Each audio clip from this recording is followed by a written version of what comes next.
Hi everyone and welcome to Mass Effect 3 Insanity Difficulty No Upgrade Run Walkthrough. This is part 12. We are on Thessia and we are already handling a machine gun, a mounted machine gun.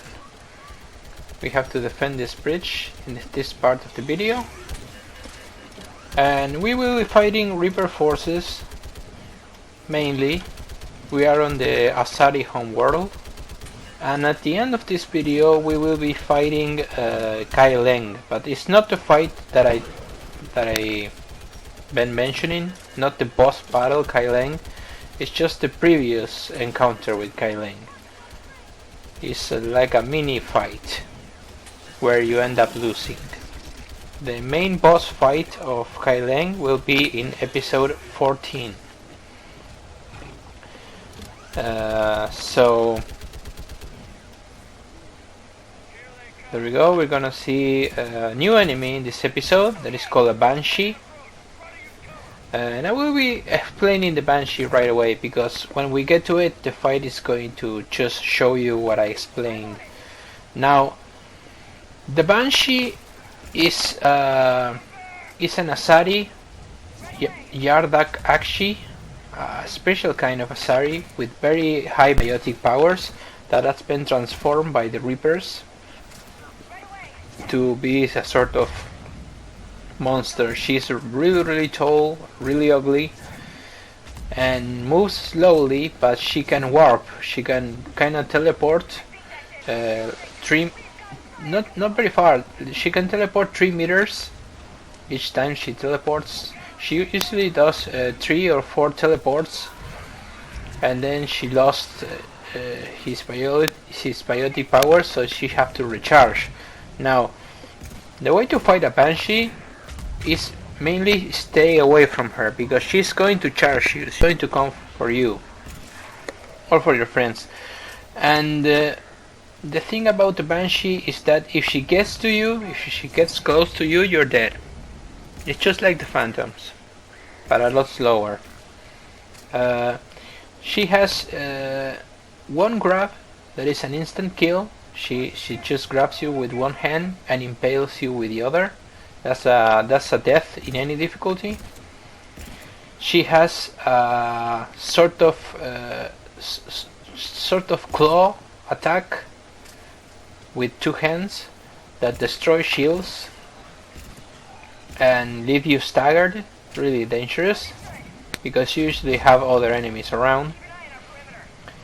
And she has a sort of explosion, a massive biotic explosion, like a capsule, that if you are undercover when the explosion happens and you are touched by the expansive wave, you're going to get out of cover. It's going to throw you out of cover, so other enemies could kill you. So the Banshee is all around a really hard character. And at the end of this set piece here, we're going to encounter the first one. The weak point of the Banshee is his head. And the Banshee has barriers first, and then health. So you have to take the barrier out. For barriers, the best is some machine gun, an assault rifle, the Scorpion if you have it, and almost any weapon that does a quick amount of damage really fast. The Scorpion basically is your best bet for a barrier. But the thing is, the Banshee is not the most dangerous enemy when she is accompanied by other forces. She's there to support them. She's there to distract you. She's there to keep you mobile so others can hit you. She's there to stun you. She's there to basically let others kill you. Although she can kill you perfectly fine. But what I mean is that what you have to do when a Banshee is in place, you have to try to prioritize other enemies and to kill them as quickly as possible so you can concentrate everything on the Banshee. Because the Banshee moves slowly and every single attack that she does is really avoidable. Oh, I missed one attack. She can do a kind of huge ball of biotic energy that actually tracks you, and if she hits you with this, it's kind of his most dangerous power. If she hits you with this, it's going to take all of your shields and all of your health except one square. Yes, that's right. Almost death if it hits you directly. You can roll away and dodge it, but since it always arcs towards you, because it actually tracks you, you have to evade it in a way that when it's arcing, then you roll through the opposite position of the arc, and then you dodge it. But it's really dangerous because it's just, when other enemies are fighting you, you don't really want to. Is she gonna come here? Wow, I almost... Hear that scream? That's her. So... yeah, when she's screaming like that, she's going to start teleporting. See? She's teleporting directly to us. So you have to run. Essentially run like a little scared bastard. Get as far away from her as you can. There she impaled one of my squad mates. So see that? That's a huge biotic explosion. That's going to stun you and take out your barriers, but not anything else. There are other enemies in the scene, and I'm worrying about them both. So she's gonna start warping. She goes after my squad mates this time, which is good for me. So trying to hit it with the pistol. That was the shot, the biotic shot that she does. I'm going to run out of ammo. That is the basic thing that always happens. Did you see that? Did you see that? Now that attack did not hit me directly. It didn't impact directly on my chest, on my head, on my body. It impacted slightly on the ground. That was the wave of the explosion that took my shield away, and one quarter of health. See, I have one square gone. So there she's dead. Now we can focus on the rest of the enemies. I know I said the exact opposite, but if you have a situation when you can actually hit her and remain basically safe from other enemies, then use it. So we're moving forward on Thessia, that is overrun by Reapers. The next mission, part 13, is probably, I will say, the most difficult mission that I ever played. I've died like a bitch because it's really difficult. And I'm going to change. Yeah, see, I changed a gun. So yeah, they're throwing a shield. Always go to cover when you lose the shield. You can die so very fucking fast in this mode. It's insane. So Batman Arkham Knight is still not out for PC. What about it, guys? It's fucking shameful. It's fucking incredibly fucking shameful. We are entering September. We are closing in on September, and I think they said somewhere down the line they said that they were going to release it in August, like in it's some point in August, the 20th or something like that. And at this moment in time, when I'm releasing this video, Batman Arkham Knight has not come back to Steam, guys.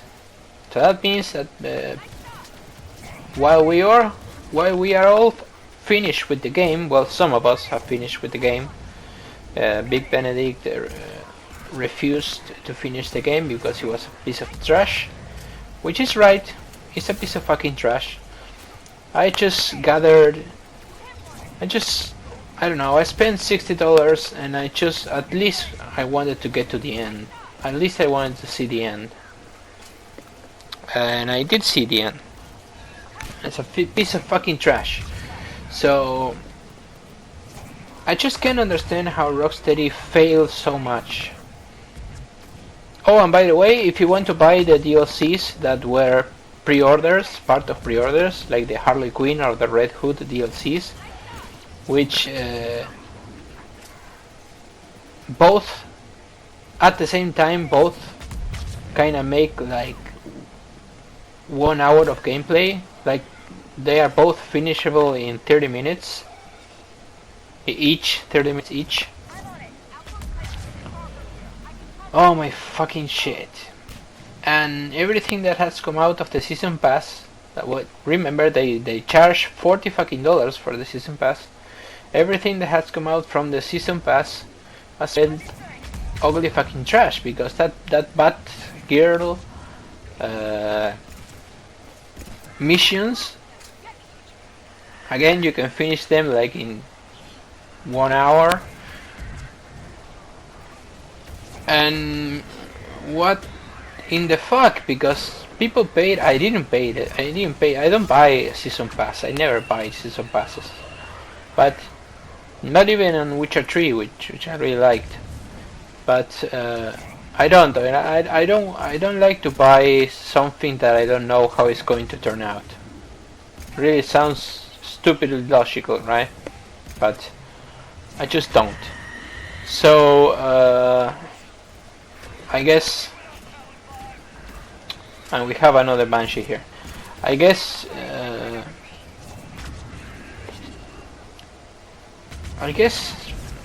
people who paid for the thing are getting costumes and are getting shitty 1 hour missions. And what we will all like to do is to play with the Red Hood, is to play with Harley Quinn, like in a type of free roam through the city. What would be more cool than to do a lot of missions like the Red Hood, but with climbing buildings and doing stuff with Red Hood? It would be fucking amazing. But no, they prefer to give us an 1 hour fucking Batgirl, which is not really that bad, I've heard, in terms of story. But we all know what happens to Batgirl, right? So it's just a prelude to that. It's not more difficult than the game. In fact, it's easier. I don't know what to say, guys. I don't know how Rocksteady fucked up so much. And talking about fuck-ups, look at what's going to happen here. So I'm in cover. I'm going to move here. This game is patched, the latest patch. Remember this. This game came out a long time ago and is fully patched. Now watch this.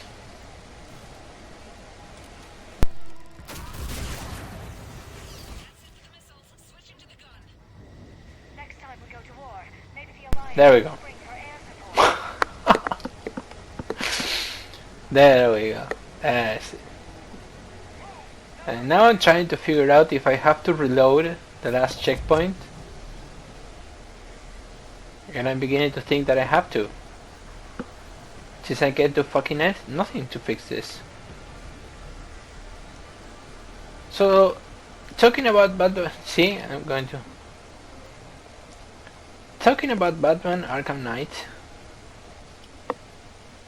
And you just saw, I just had a significantly high bug in an old game that has been already fully patched in theory. So what can we expect, guys? What can we expect of these industries as they are right now? Treating PC players like shit. Leaving them to the last minute fucking call of the bar. To release the PC versions and the patches,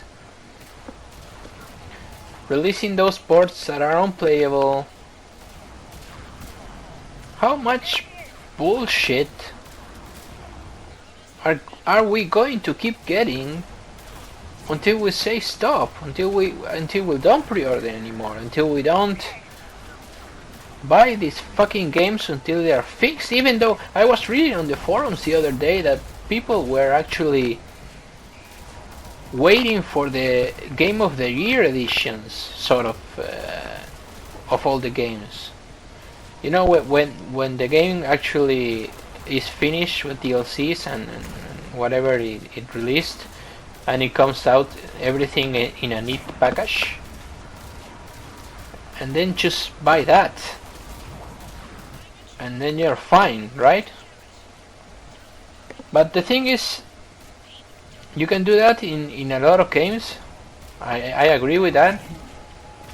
But there's two things that I don't like. First, that I have to wait 1 fucking year to play a game that I might want to play.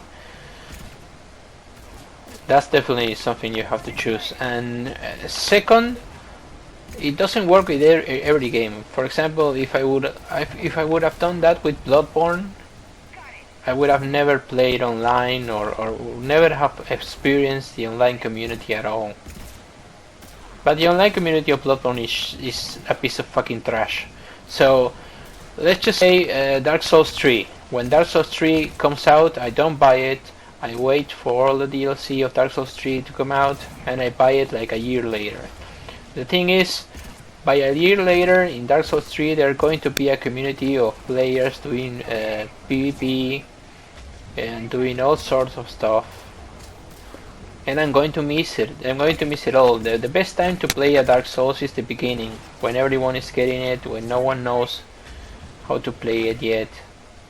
So, yeah, there's that. Now, this is the Kylen fight.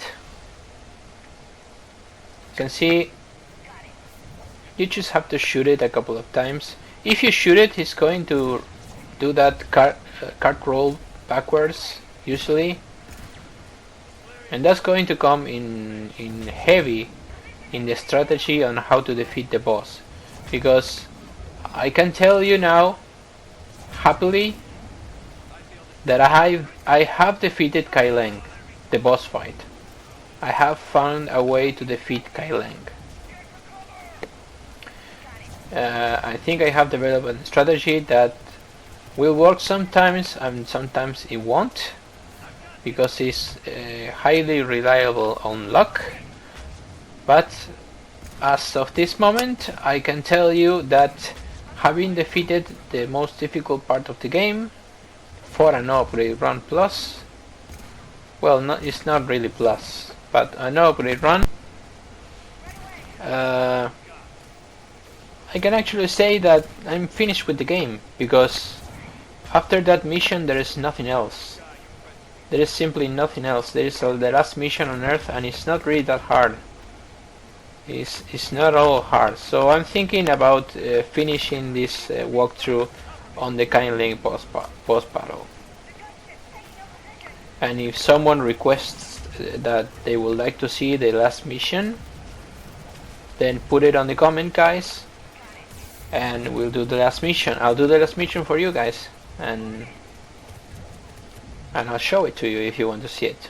But for me, that last mission is ugly and not that hard, not that difficult. The next mission is probably the most difficult mission in the game. So, as we're going to be able to defeat Kylen in a few moments, I'm going to say goodbye here, and we'll see each other in part 13, guys. As always, thanks a lot for watching, and take care. Got it. You've had your fun. Oh, shit. It's a pity the good ones never last.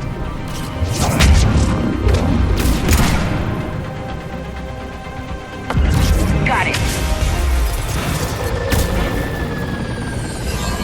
There's only one way this ends.